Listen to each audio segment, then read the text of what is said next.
depan kan lah.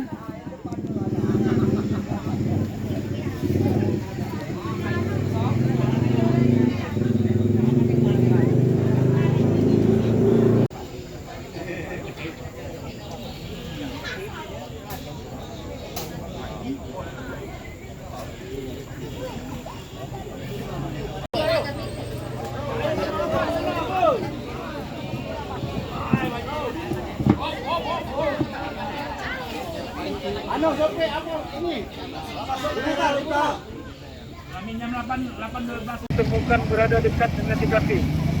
Dan untuk kendaraan jenis Gangkrek belum ditemukan. Sedangkan untuk 5 orang penumpang mobil yang Henkel LF lainnya masih belum ditemukan.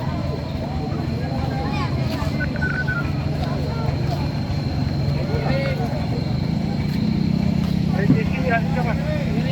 Situasi adanya perusahaan awam atas kejadian tersebut.